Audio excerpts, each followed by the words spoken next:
I think we're recording now. It's a nice little noise to start off with from the one and only Lulu Live. Okay, so tonight, do you have something you said you want to do something surprising or crazy right at the beginning? Do you have something in mind? It's a devious look. Surprise! What is that? Oh, it's a bunny. You gotta show the bunny to the camera. The camera's actually right up there.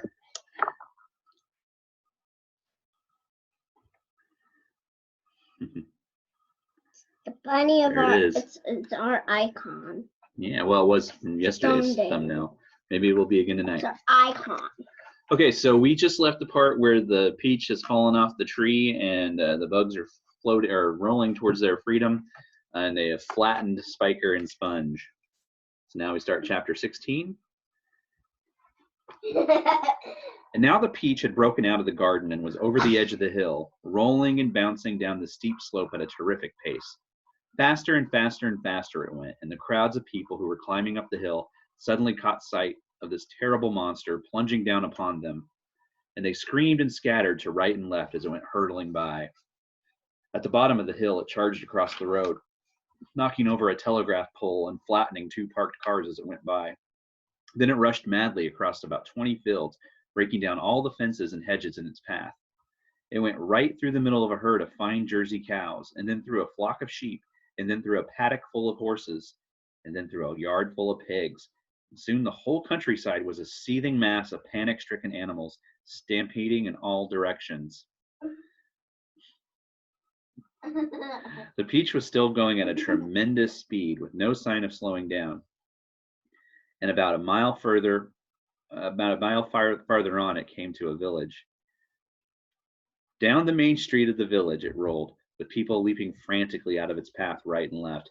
And at the end of the street, it went crashing right through the wall of an enormous building and out the other side, leaving two gaping round holes in the brickwork.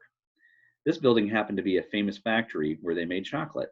And almost at once, a great river of warm melted chocolate came pouring out of the holes in the factory wall. A minute later, this brown, sticky mess was flowing through every street in the village, oozing under the doors of houses and into people's shops and gardens.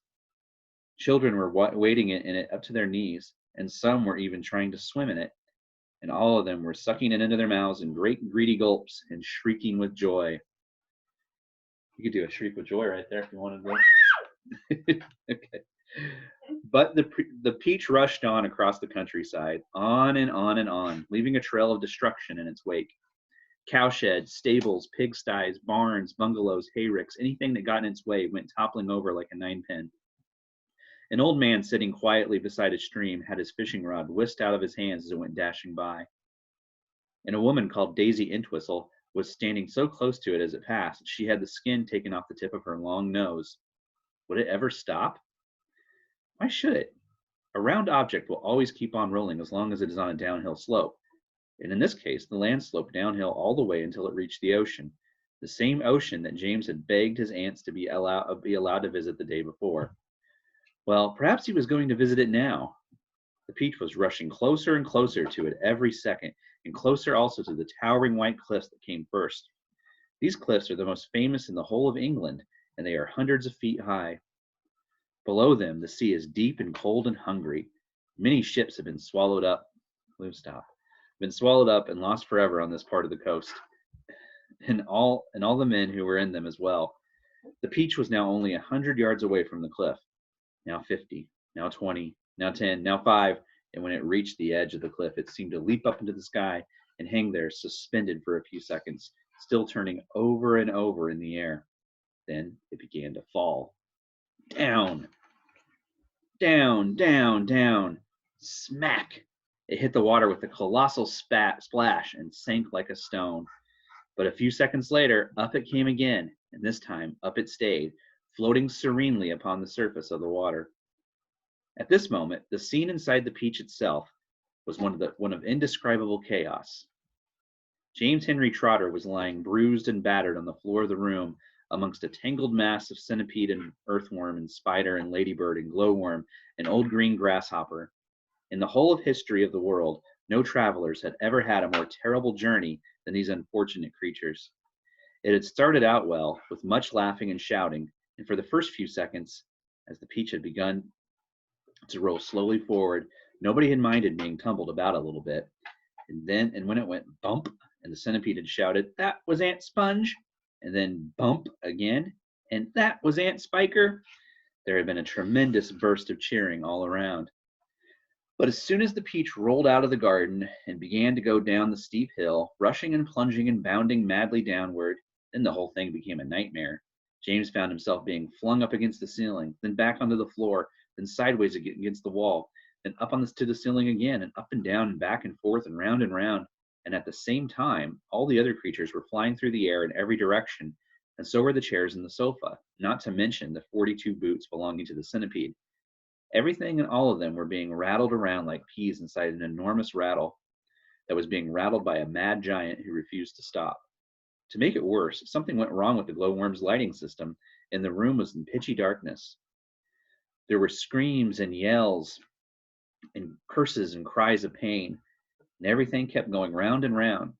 And once James made a frantic grab at some thick bars sticking out from the wall, only to find that they were a couple of the centipede's legs.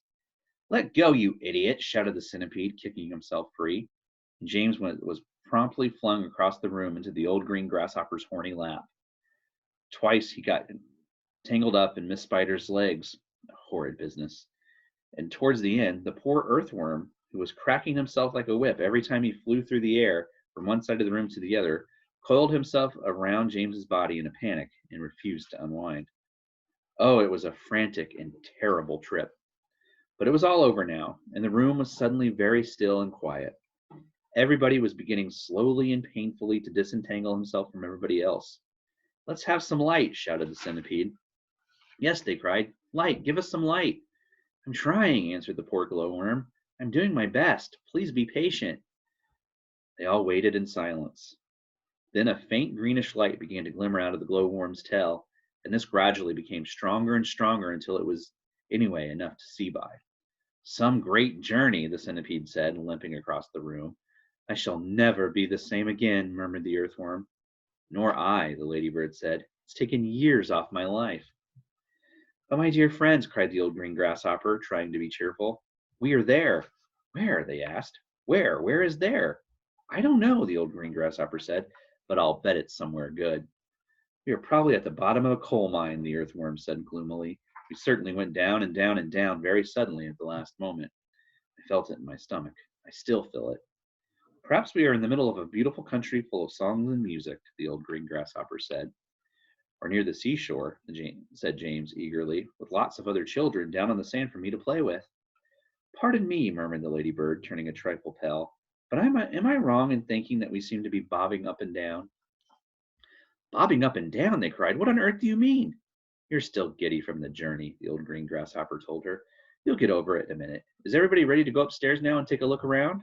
"Yes, yes," they chorused. "Come on, let's go." "I refuse to show myself out of doors in my bare feet," the centipede said. "I have to get my boots on again first." "For heaven's sake, let's not go through all that nonsense again," the earthworm said. "Let's all lend the centipede a hand and get it over with," said the ladybird. "Come on." So they did, all except Miss Spider, who set about weaving a long rope ladder that would reach from the floor up to a hole in the ceiling. The old green grasshopper had wisely said that they must not risk going out of the side entrance when they didn't know where they were, but must first of all go up onto the top of the peach and have a look round. So half an hour later, when the rope ladder had been finished and hung, and the 42nd boot had been laced neatly onto the centipede's 42nd foot, they were all ready to go. Amidst mounting excitement and shouts of "Here we go, boys, the promised land! I can't wait to see it," the whole company climbed up the ladder one by one and disappeared into a dark, soggy tunnel in the ceiling that went steeply, almost vertically, upward. Chapter 18. A minute later, they were out in the open, standing on the very top of the peach, near the stem, blinking their eyes in the strong sunlight and peering nervously around. "What happened? Where are we? This is impossible. Unbelievable. Terrible." "I told you we were bobbing up and down," the ladybird said. "We're in the middle of the sea," cried James. And indeed they were. A strong current and a high wind had carried the peach so quickly away from the shore that already the land was out of sight. All around them lay the vast black ocean, deep and hungry. Little waves were bibbling against the sides of the peach. But how did it happen? They cried. Where are the fields? Where are the woods? Where is England? Nobody, not even James, could understand how in the world a thing like this could have come about. Ladies and gentlemen, the old green grasshopper said, trying very hard to keep the fear and disappointment out of his voice, I am afraid that we find ourselves in a rather awkward situation. Awkward, cried the earthworm. My dear old grasshopper, we are finished. Every one of us is about to perish. I may be blind, you know, but that much I can see quite clearly. Off with my boots, shouted the centipede. I cannot swim with my boots on. I can't swim at all, cried the ladybird. Nor can I, wailed the glowworm. Nor I, said Miss Spider. None of us three girls can swim a single stroke. But you won't have to swim, said James calmly. We are floating beautifully. Sooner or later, a ship is bound to come along and pick us up. They all stared at him in amazement. Are you quite sure that we are not sinking? The ladybird asked. Of course I'm sure, answered James. Go and look for yourselves. They all ran over to the side of the peach and peered down at the water below. The boy is quite right, the old green grasshopper said. We are floating beautifully. Now, we must all sit down and keep perfectly calm. Everything will be all right in the end. What absolute nonsense, cried the earthworm. Nothing is ever all right in the end, and you well know it. Poor earthworms, the ladybird said, whispering into James's ear. He loves to make everything into a disaster. He hates to be happy. He is only happy when he is gloomy. Now, isn't that odd? But then I suppose just being an earthworm is enough to make a person pretty gloomy. Don't you agree? This peach is not going to sink, the earthworm was saying, and if we are not going to be drowned, then every one of us is going to starve to death instead. Do you realize that we haven't even had a thing to eat since yesterday morning? By golly, he's right, cried the centipede. For once, earthworm is right. Of course I'm right, the earthworm said, and we're not likely to find anything around here either. We shall get thinner and thinner and thirstier, and we shall all die a slow and grisly death from starvation. I am dying already. I am slowly shriveling up from want of food. Personally, I would rather drown. But good heavens, you must be blind, said James. You know very well I'm blind, snapped the earthworm. There's no need to rub it in. I didn't mean that, said James quickly. I'm sorry, but can't you see that? See? Shouted the poor earthworm. How can I see if I'm blind? James took a deep, slow breath. Can't you realize, he said patiently, that we have enough food here to last us for weeks and weeks? Where, they said, where? Why, the peach, of course. Our whole ship is made of food. Jumpin' Jehoshaphat, they cried. We never thought of that. My dear James, said the old green grasshopper, laying a front leg affectionately on James's shoulder. I don't know what we'd do without you. You are so clever. Ladies and gentlemen, we are saved again. We are most certainly not, said the earthworm. You must be crazy. You can't eat the ship. It's the only thing that's keeping us up. We shall starve if we don't, said the centipede. We shall drown if we do, cried the earthworm. Oh dear, said the old green grasshopper. Now we're worse off than before. Couldn't we just eat a little bit of it? Asked Miss Spider. I'm so dreadfully hungry. You can eat all you want, James answered. It would take us weeks and weeks to make any sort of dent in this enormous peach. Surely you can see that. Good heavens, he's right again, cried the old green grasshopper, clapping his hands. It would take weeks and weeks. Of course it would. But let's not go making a lot of holes all over the deck. I think we'd better simply scoop it out of the tunnel over there, the one that we've just come up by. Excellent idea, said the ladybird. What are you looking so worried about, earthworm? The centipede asked. What's the problem? The problem is, the earthworm said, the problem is there is no problem. Everyone burst out laughing. Cheer up, earthworm, they said. Come and eat. And they all went over to the tunnel entrance and began scooping out great chunks of juicy, golden-colored peach flesh. Oh, marvelous, said the centipede, stuffing it into his mouth. Delicious, said the old green grasshopper. Just fabulous, said the glowworm. Oh my, said the ladybird primly. What a heavenly taste. She looked up at James, and she smiled, and James smiled back at her. They sat down on the deck together, both of them chewing away happily. You know, James, the ladybird said, up until this moment, I have never in my life tasted anything except those tiny little green flies that live on rose bushes. They have a perfectly delightful flavor, but this peach is even better. Isn't it glorious? Miss Spider said, coming over to join them. Personally, I had always thought that a big, juicy cotton-web blue bottle was the finest dinner in the world, until I tasted this. What a flavor! The centipede cried. It's terrific. There's nothing like it. There never has been, and I should know because I personally have tasted all the finest foods in the world.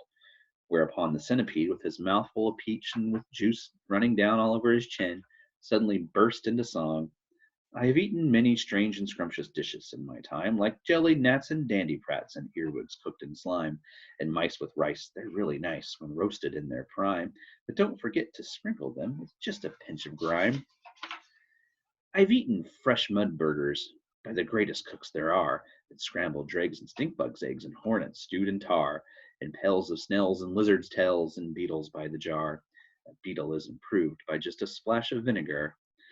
I often eat boiled slobbages, they're grand when served beside minced doodlebugs and curried slugs. And have you ever tried mosquitoes' toes and wampfish roes, most delicately fried? The only trouble is they disagree with my inside. I'm mad for crispy wasp stings on a piece of buttered toast, and pickled spines of porcupines, and then a gorgeous roast of dragon's flesh, well hung, not fresh. It costs £1 at most, and comes to you in barrels if you order it by post. I crave the tasty tentacles of octopi for tea.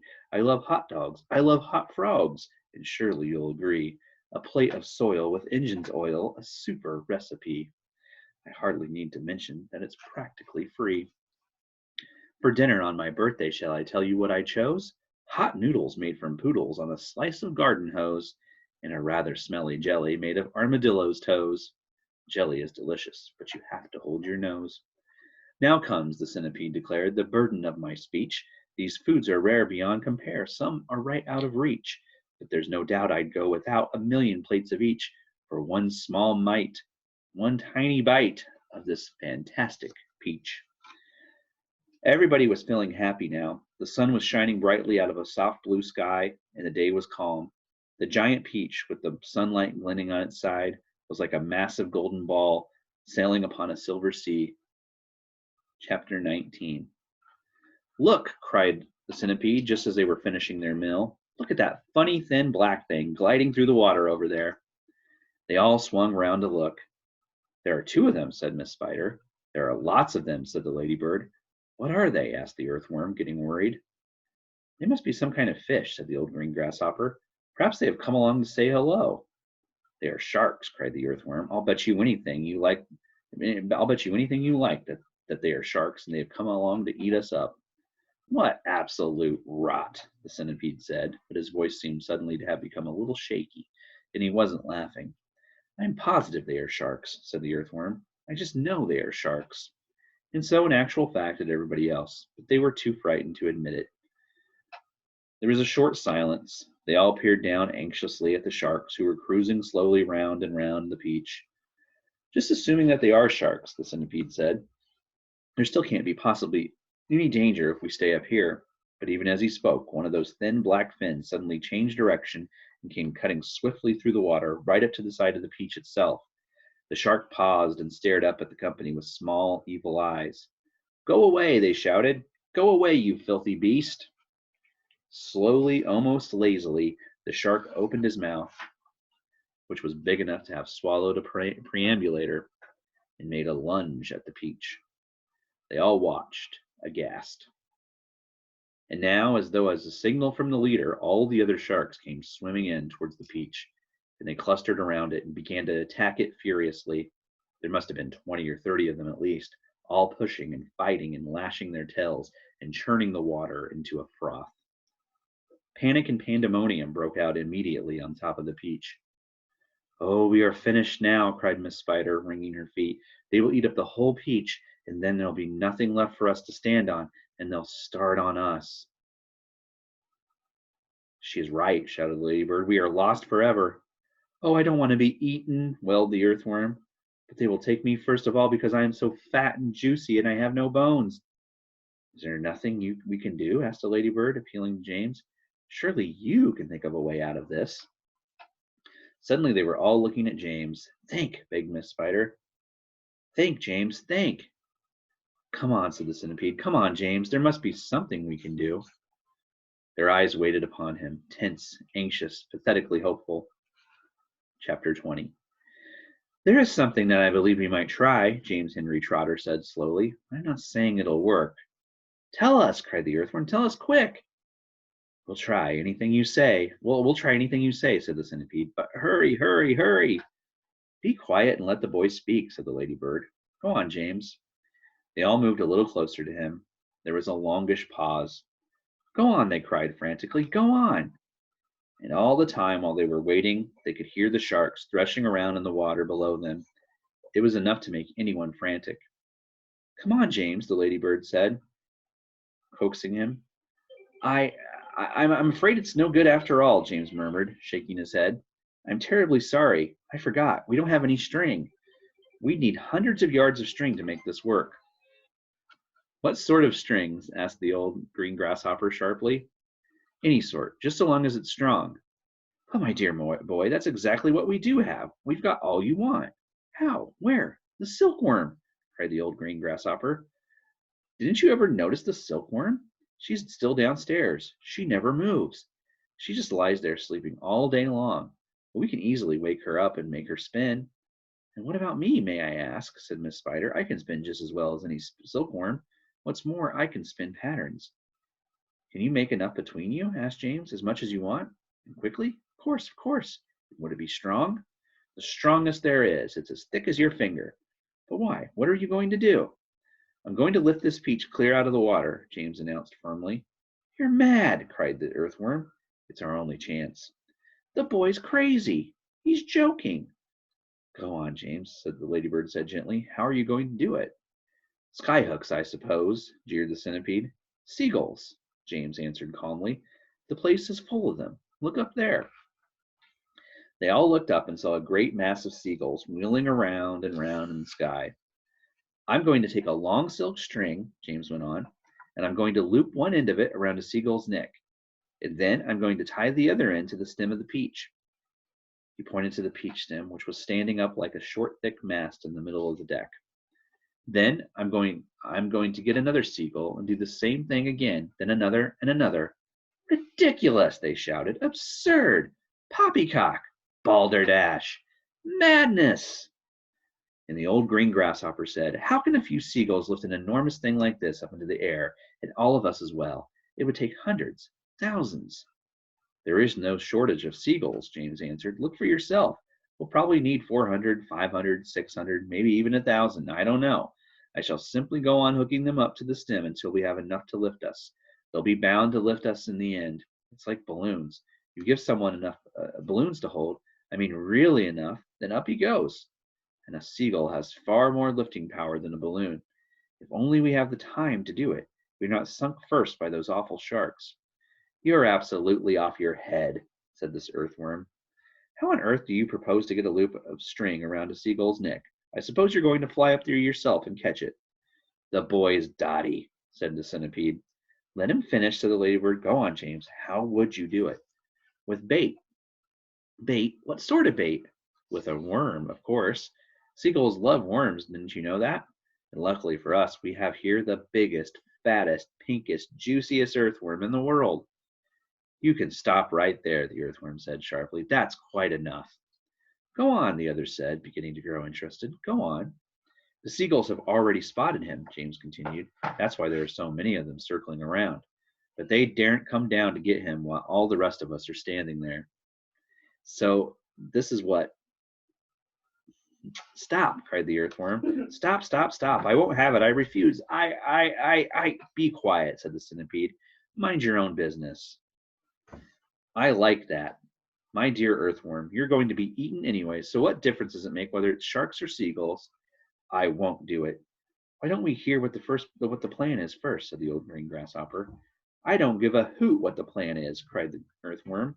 I am not going to be pecked to death by a bunch of seagulls.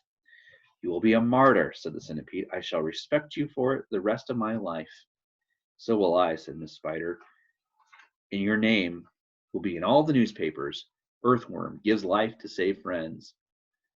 But he won't have to give his life, James told him. Now listen to me. This is what we'll do. All right, that's where we're going to stop for tonight. We will pick up again on Monday. Lou and I will take Don't a few leave me. day break here, and we'll finish up with James and the Don't giant leave peach. me. Goodbye, everyone. Don't leave me. No, not yet, not yet. There's still something it looks I like need to show you. the bunny is giving you a kiss or getting ready to attack you. All right, goodbye, everybody. No!